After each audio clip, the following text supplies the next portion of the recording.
Hi, my name is Quentin. I am a writing consultant at the KU Writing Center, and over the past couple of weeks that I've been helping students with their papers, I've noticed I've come a lot of rhetorical analysis papers where students aren't understanding what that even is or how to do it. And I've seen a lot of people on either just like TikTok or YouTube, or even heard it in classes, people constantly talking about rhetorical analysis. What is rhetorical analysis? I don't know how to do rhetorical analysis. I'm never going to understand what in the world I'm supposed to do. What is this prompt asking me to do? I have no clue where to even start or begin. So I figured I would make this video to just try and help out any students, whether you're in middle school, high school, or college, and you're having to do a rhetorical analysis paper and you just don't understand what's going on or where to begin. Hopefully this video will help you kind of have a better understanding of what the prompt is asking you to do, what this type of paper is, what the purpose of it is, and how you can go about writing it. So the first thing, whenever you see rhetorical analysis, we can actually break this down into a very simple understanding and very simple idea. Rhetorical analysis is simply that we are analyzing rhetoric.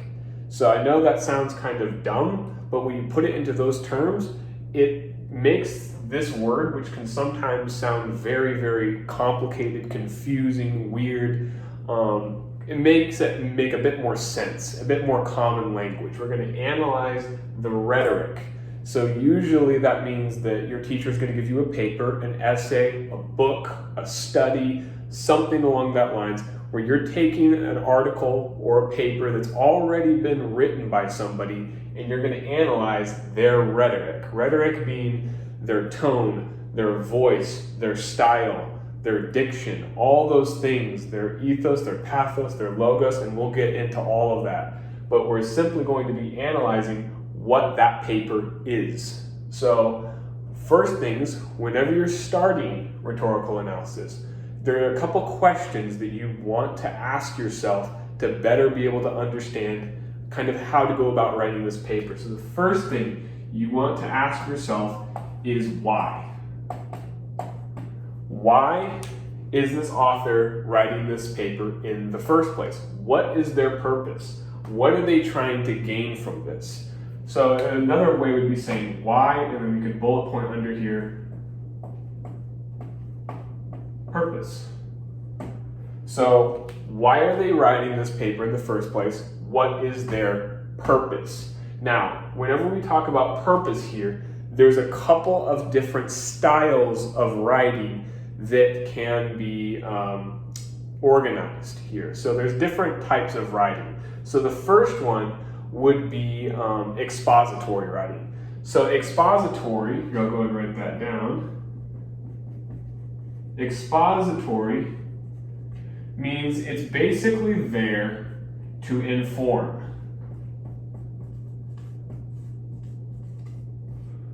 It's literally there just to give you information. That's it. It's just there to tell you simple facts, statements.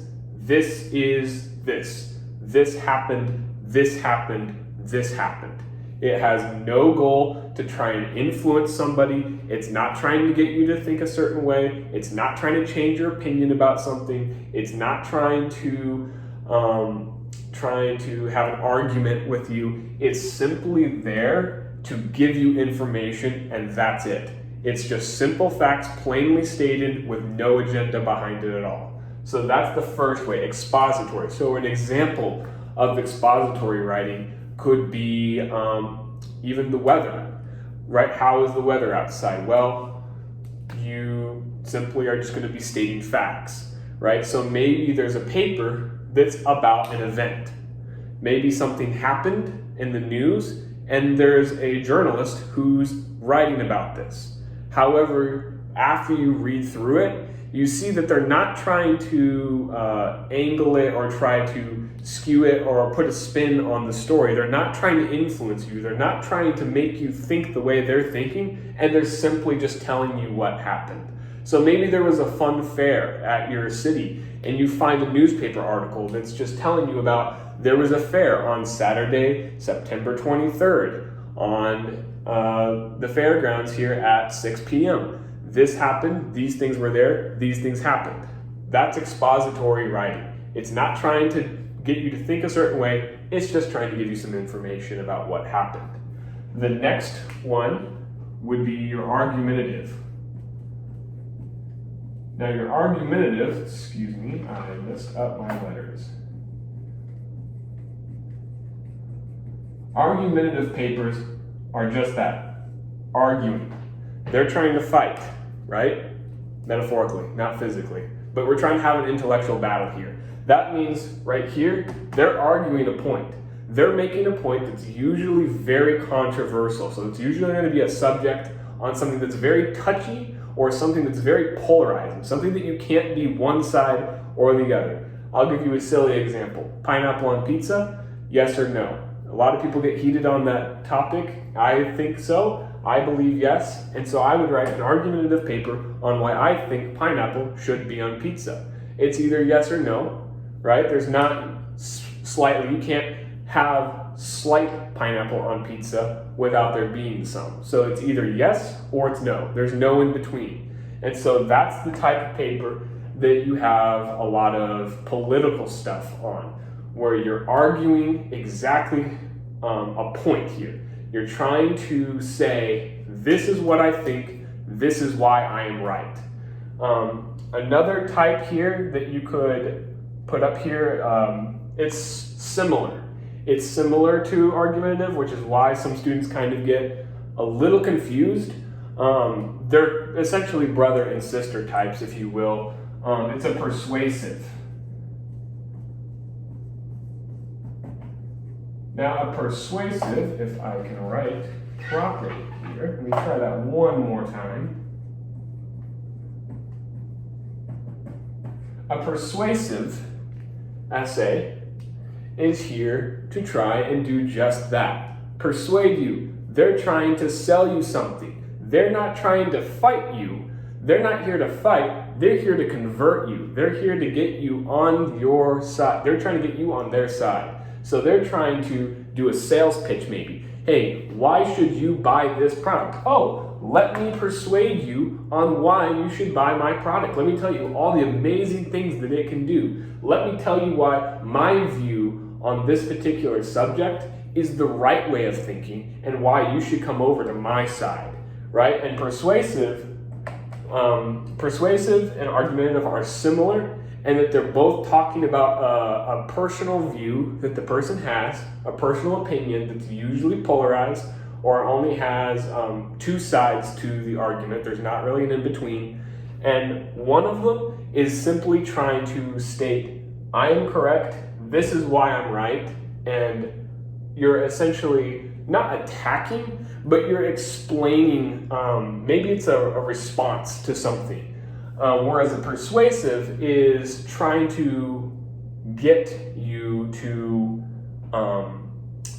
kind of believe the same thing. Some people group these together into one giant subtype, which is totally fine.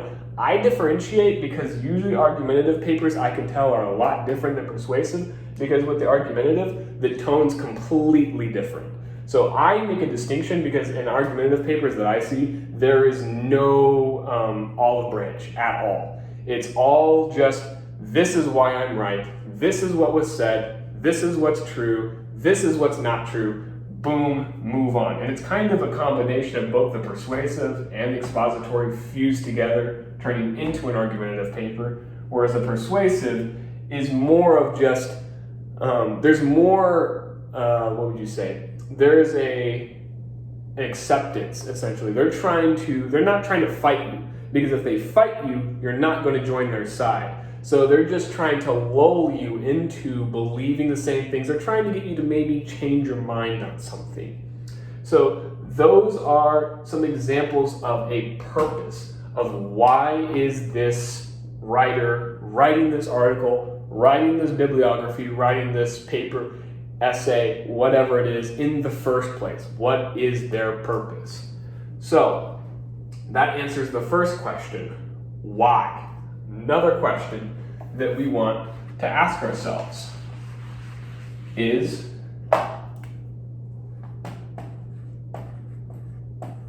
who?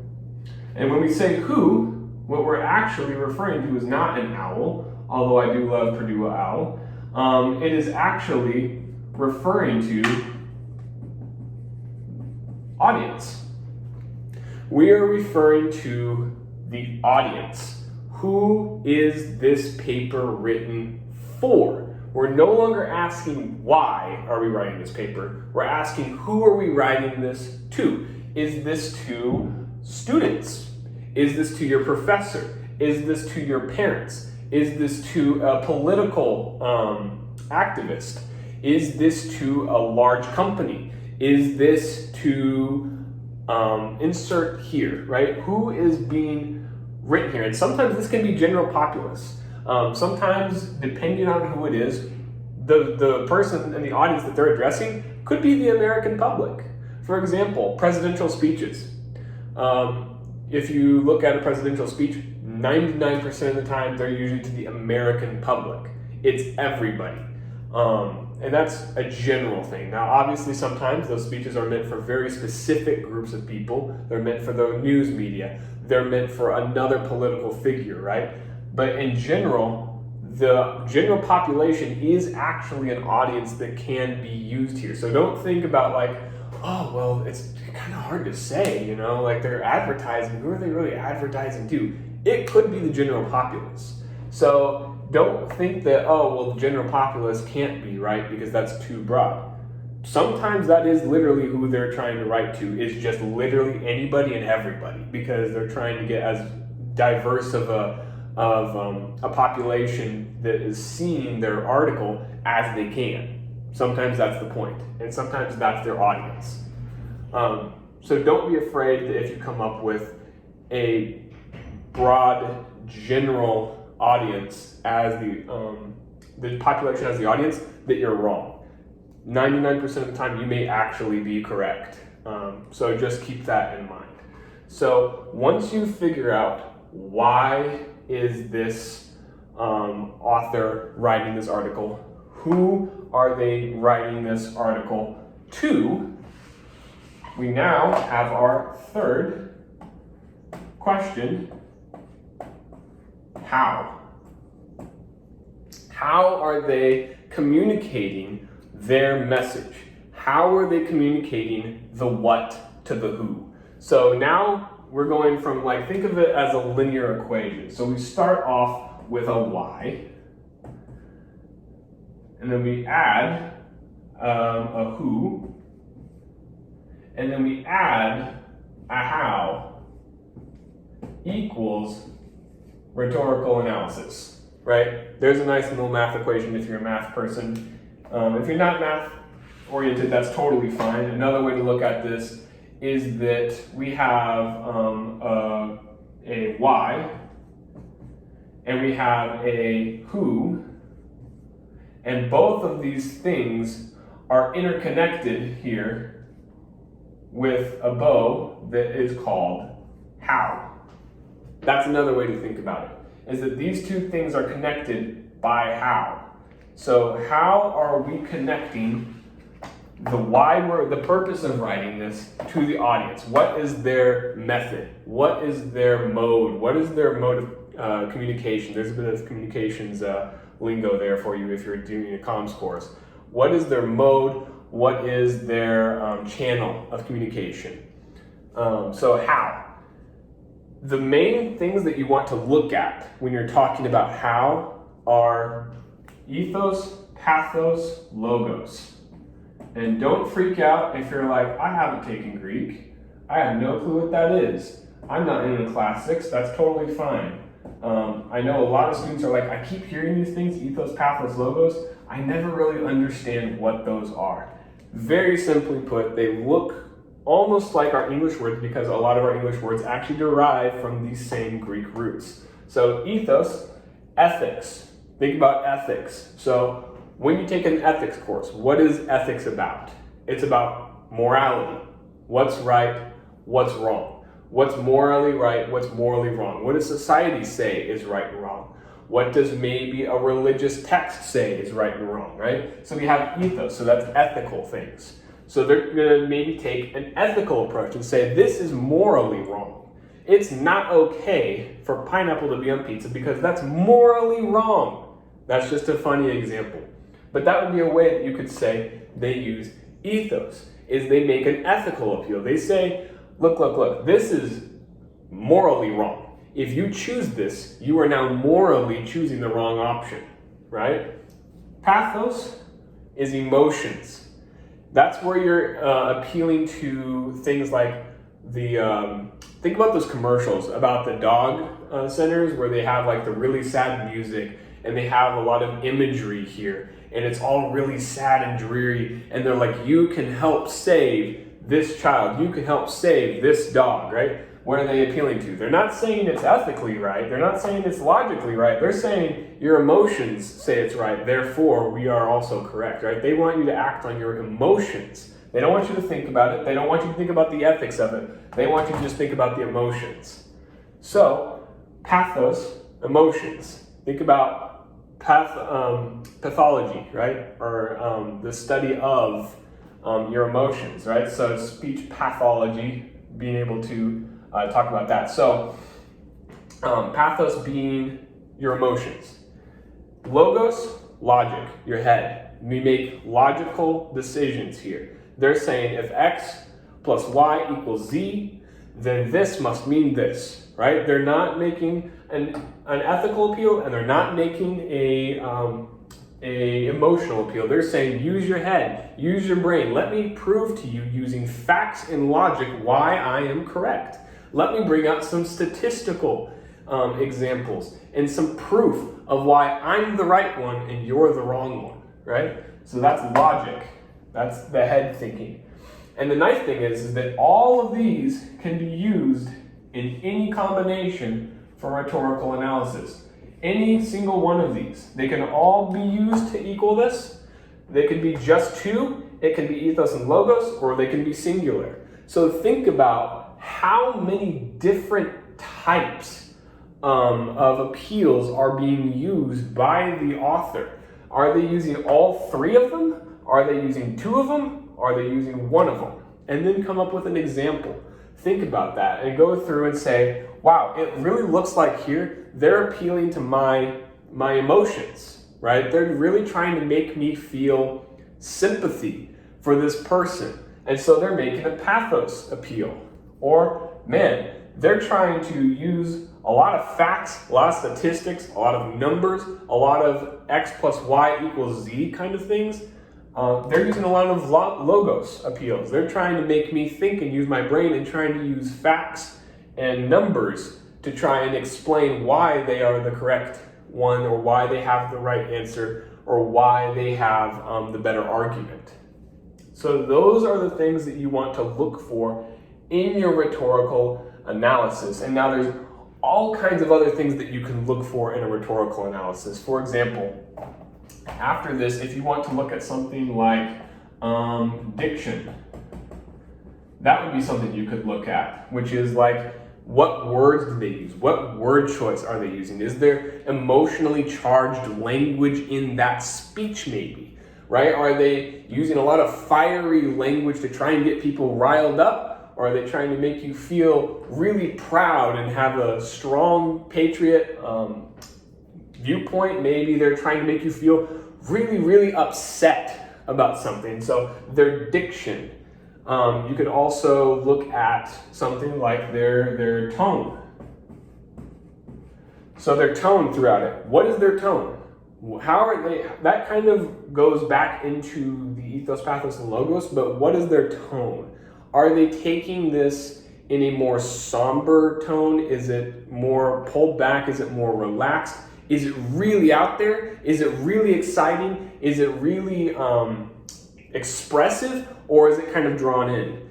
Is it really, really upset and angry? And you can tell that there's a lot of emotion behind this? Or is there a lot of logic and a lot of ethical appeals where they take more of a cool approach?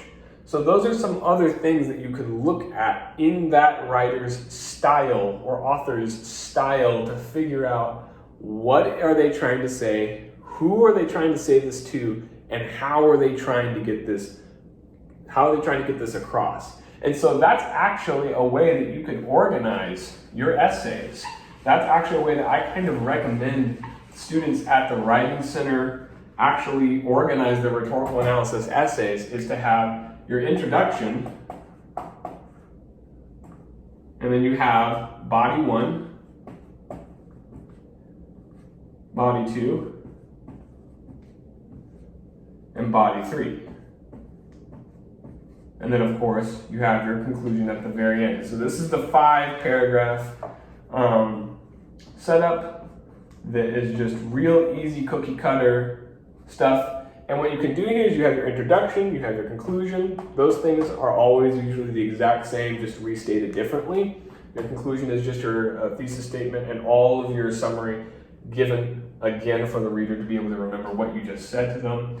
But now you have, look at this, you can have an ethos, a pathos, and a logos. Look at that. So now you can talk about paragraph 1, what ethical appeals do they make? Paragraph 2, what emotional appeals do they make? Paragraph 3, what logical appeals do they make? And then boom, your conclusion and your intro, and there you go. It's all set up for you. All you got to do is just read the article, make notes, and make sure you give examples. Don't just say the author makes an ethical appeal. They use ethos. How do they use ethos? Don't just say they use pathos and logos. How do they use pathos and logos? Give us an example and explain to us how that relates into the how, why. There's also an alternative way that you can do this. If you don't want to use ethos, pathos, logos, you can use the what, who, and why, or the what, who, and the how.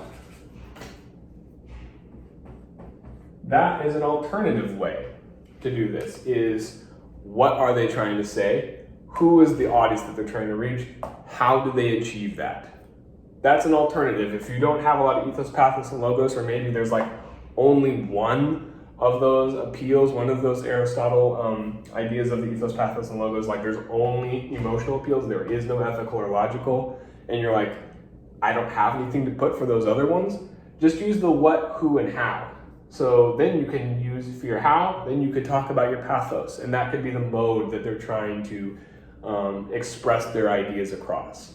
So hopefully this helps anybody who's trying to understand rhetorical analysis a bit better and be able to actually go through that and have a bit better of an understanding of what that prompt is probably asking you to do and a better way of how you can structure your paper from here on.